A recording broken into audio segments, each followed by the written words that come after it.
What up, guys? Welcome to the race vlog. I don't grow much leg hair, so this isn't actually contributing to too much speed, but it is a ritual to get me in the race mindset. So let's find a good spot to shave my legs. This will do. Saving 1/4 watt.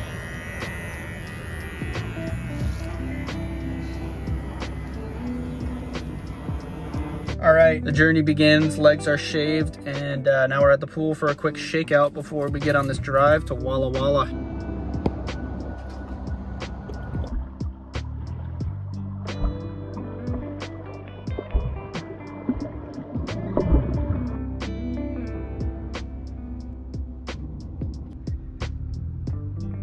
Just pulled up to Bennington Lake, which is the site of the swim. I'm gonna check out a bit of the bike course, but it is 86 degrees out right now. So I was planning to do an hour with maybe a few openers, but I probably am just gonna honestly get on the bike for 20, maybe 30 minutes just to make sure it works. No sense in losing all that water and sweat before tomorrow. It won't really change anything. I hit Chipotle for lunch, and then I hit QFC for some stuff, snacks for the road. And yeah, so let's go see what's good.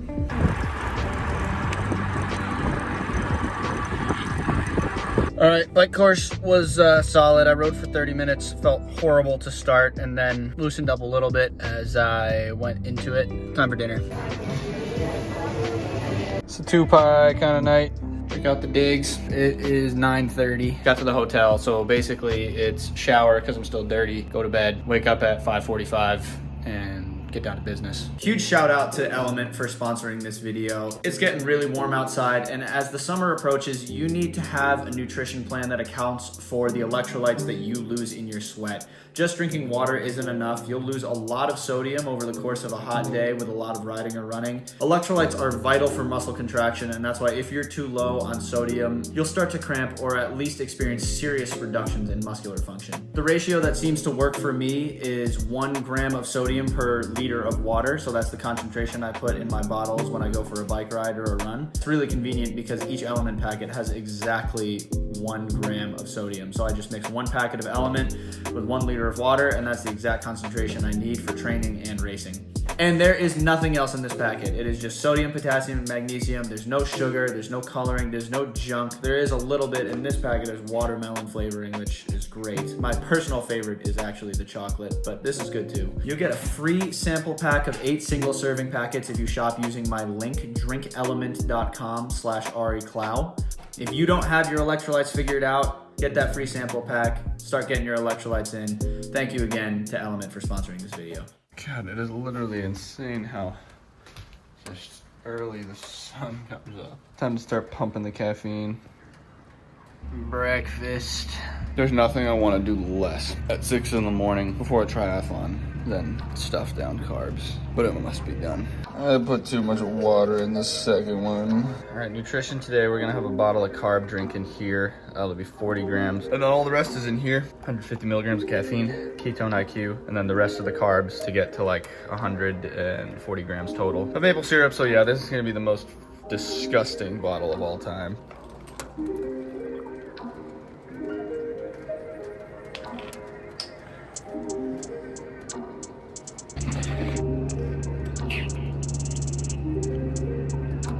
Bearable.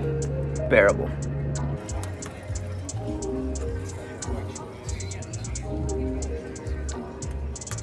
It is 7:41 a.m. It is hot.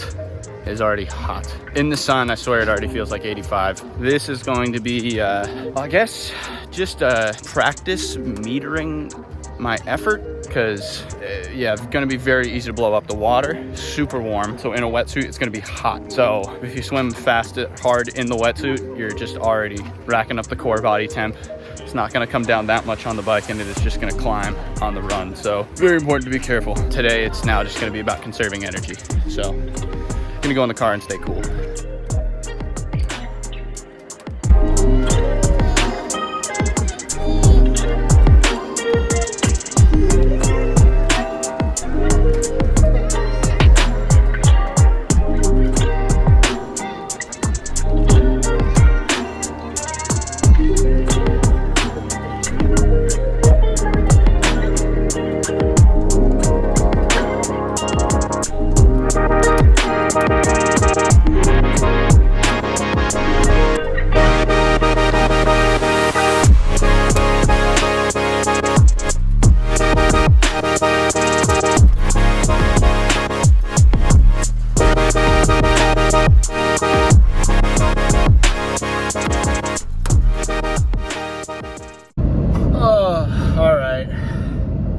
Onion Man Olympic distance triathlon done. I was second today to Todd Wakefield, who is a very competitive age grouper. So, I mean, I did what I could. You know, I'm kind of racking my brain and thinking, like, could I have won this race? And I don't know. Yeah, I don't know. So, I guess basic recap was swam with the sort of, there was a main pack, and then, you know, maybe three other guys like up ahead. So the swim was really, really easy, but I wanted it to, that was like intentional. I could have swam harder, you know, in the swim alone, but I basically the whole time was thinking about how hot it was going to be on the run. So I was just trying to meter my effort. So it was not a hard swim at all. So I swam just on, you know, low 22 minutes, I think, for 1,500 meters-ish, whatever that is. So it's like 121 per 100 yards, which in a wetsuit is a joke. And it was the first time I've ever swam where I felt like aware of everything that was going on. I was just kind of following feet, just trying to like conserve energy as much as possible before getting on the bike. Got on the bike and moved into second pretty quickly. And Todd, the eventual winner, was like a minute up the road. And yeah, I biked a little bit under an hour. There was a pretty big climb going both ways. There was like 1,300 feet of gain in 40K. So definitely not flat. If that were extended to a 70.3, that would be considered a very, very hilly 70.3. I figured I would average around 70.3 power, and the whole time I was just thinking about running, and just like knowing that if I got too hot on the bike, or if I biked even a little bit too hard, it would definitely come back to bite me. So I didn't bike very hard, averaged 283 watts, but that's including a pretty long super tuck descent. So for the most part, I was pushing around 300 watts, which I've never pushed that for a 70.3 on this power meter before. So that would have, you know, if I were to hold that for a 70.3, which I think I could do right now, if it, you know, in nice conditions, that would be a great bike for me. But yeah, really, really tough course. I didn't attack it by any means, because I really was just like hoping to have a good run, or at least as good as I could have, and not overheat and blow up. And yeah, I bled a decent amount of time the last like maybe 5 miles. I did not keep my foot on the gas, which was, you know, that's also part of the reason I came to this race, is just to f things up and remember how hard a triathlon is, and just all of the little things that come with that. So yeah, I got off the bike, and Todd I could see him up ahead the whole time. But yeah, I was like, even as chill as I took the swim and the bike, I don't know if it's my run fitness that's so poor, or if it truly was just too hot and I didn't meter my effort properly given the conditions. But I wasn't running very fast. I could tell I wasn't running very fast, and from the beginning it was just like, okay, pick a pace that feels somewhat sustainable and just try to hold it and try to run relaxed. Yeah, I came in under 2 hours for an Olympic distance, which, like, overall, all of these numbers are not very impressive at all. The swimming 121s in yards in a wetsuit, very not impressive. The water was really warm. It would not have been a wetsuit swim if it were like a 70.3, an Ironman race. 283 watts on the bike, you know, I pushed that at Indian Wells while I was freezing my ass off in my most recent 70.3.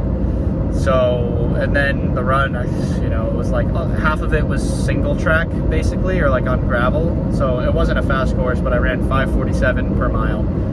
So, you know, those are the numbers. They're not, nothing about it was impressive. Nothing was even close to sort of PB numbers. But that wasn't the point. The point was to come here and remember how much a triathlon just sucks. It's so hard. It's so, like, the whole time, well, not the whole time. I was definitely conservative on the swim and bike, except for on those 2 climbs. On the bike, I gave it a little bit more gas. But, man, yeah, that was just brutally hard. It's very possible that there will be a race that is this hot, you know, for 70.3 later this summer, and I just am gonna have to deal with it. I wasn't great on nutrition. I needed a lot more water on the bike than I had. I don't even think I finished my 1 bottle. So, you know, a lot of mistakes, but I am not discouraged by, again, on paper it looks pretty bad, because I don't know why. I actually don't have a reason why. I think I'm just going to keep a positive mindset, because that's just what you have to do. I don't, like, it doesn't make sense that I've gotten fitter in training.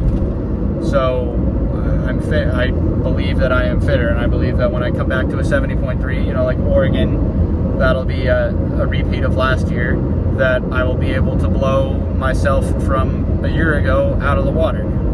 I still very much feel like I'm on track for that, and like if I have a goal for the entire year, aside from staying healthy, it is just one-upping myself from last year. I think that is like the most achievable goal that any athlete can have, is just to be better than you were 1 year ago. And so I feel like I'm right there. You know, I feel like in 2 months, I'm gonna race Oregon, and I'll have a very concrete time/result telling me how much better I am than last year. And that is always my goal. So, first race of the season, nothing flashy. A lot of run fitness that needs to be gained, and definitely did not have the heat adaptation to win this one today. But, oh well, what are you gonna do? I did what I could. And that is, I'm not disappointed really at all, because I don't feel like I could have done any more. So, you know, in that sense, it's a pretty good feeling to have. Thank you to Mock, thank you to Couple.com, thank you to Ketone IQ, thank you to everyone who watches these videos and makes it possible for me to still have a career even when I go to a local Olympic distance race and get second as a whatever professional. So yeah, God, I have the AC. I turned down the AC in the car because like it's loud, and I just wanted to talk. And I'm so hot. My whole body's hot. I probably got a really bad sunburn, but it's the way she goes. Peace out, everyone.